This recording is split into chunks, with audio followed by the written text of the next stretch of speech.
Hello बच्चों, let's read the question. The question says single choice type question. Identify the correctly matched pair. हमें इसमें से correct match को choose करना है. हमारे ऑप्शन से option 1 both photo system same reaction center. Option 2 splitting of water P700. Option 3 granulometry cyclic photophosphorylation. Option 4 first stable product PGA C3 pathway. इस question में हमारा की कॉन्सेप्ट होगा फोटोसिंथेसिस.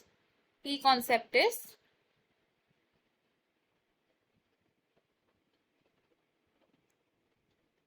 फोटोसिंथेसिस. फोटोसिंथेसिस एक ऐसी प्रोसेस है जिसमें ग्रीन प्लांट्स अपना फूड सिंथेसाइज करते हैं बाय विच मीन्स ये क्या है, it is the conversion of light energy into chemical energy. अब फोटोसिंथेसिस के दो फेजेस होते हैं mainly. First is the light dependent phase जिनमें होते हैं लाइट रिएक्शन और इसे हम फोटोकेमिकल फेज भी बोल सकते हैं.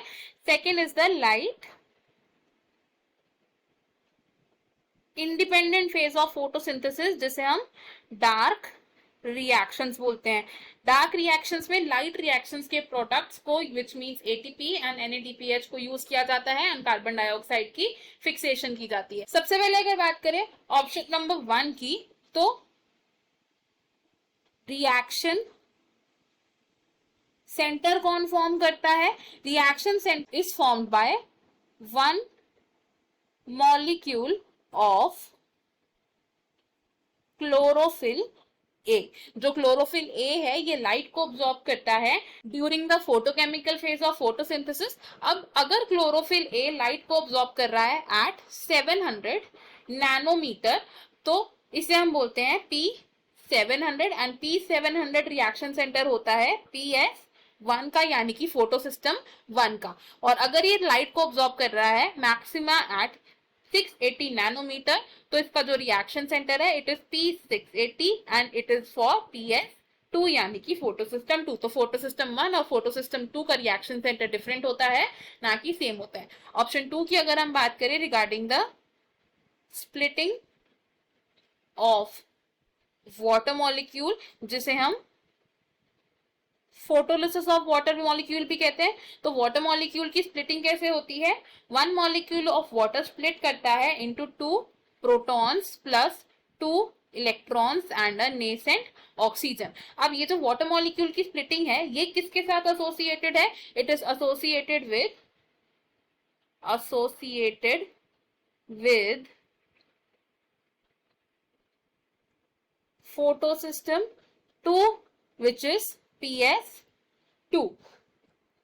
और PS2 का रिएक्शन सेंटर कैसा होता है? It is P680.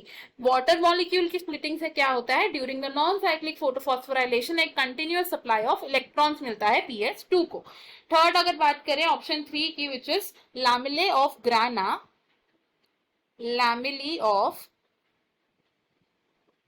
तो लैमेली ऑफ ग्राना में फोटोसिस्टम 1 एंड फोटोसिस्टम 2 दोनों ही प्रेजेंट होते हैं. Both PS1 and PS2 are present. और जब दोनों फोटोसिस्टम फंक्शनल होते हैं तो उसमें क्या होता है? Non cyclic photophosphorylation. Non cyclic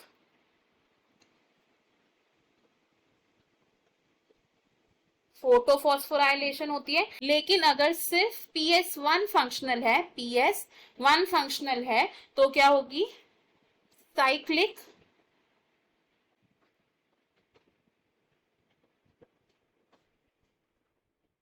photophosphorylation. और PS1 अलोन कहां प्रेजेंट होता है? PS1 प्रेजेंट होता है इन द स्ट्रोमा लैमेली जहां साइक्लिक फोटोफॉस्फोराइलेशन होती है.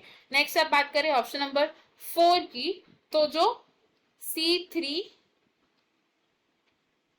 पाथवे है, C3 पाथवे को हम कैल्विन साइकिल के नाम से भी जानते हैं. इसके 3 स्टेप्स होते हैं विच आर कार्बोक्सिलेशन,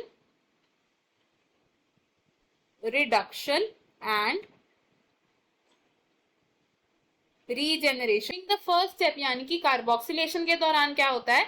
जो RuBP है, यानी कि राइबुलोज 1,5 बिसफॉस्फेट है। ये क्या करता है, कार्बन डाइऑक्साइड के साथ कंबाइन करता है in the presence of enzyme Rubisco, in presence of Rubisco. और रुबिस्को इस टाइम पर क्या शो करता है, कार्बोक्सिलेज प्रॉपर्टी शो करता है। इस रिएक्शन का रिजल्ट क्या होता है, 2 मॉलिक्यूल्स ऑफ 3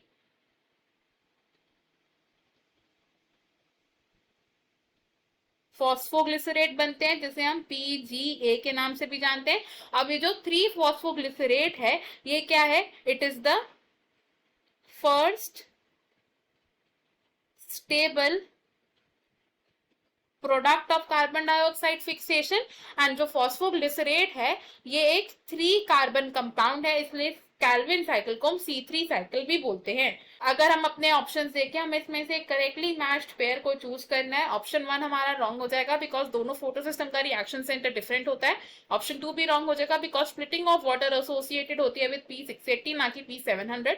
ऑप्शन 3 भी रॉन्ग होगा बिकॉज ग्रैनल लैमेली में नॉन साइक्लिक फोटोफॉस्फोराइलेशन होती है। एंड ऑप्शन 4 हो जाएगा हमारा करेक्ट। इस क्वेश्चन में हमारा फाइनल आंसर होगा option number 4। I hope you have understood it well. Best of luck, thank you.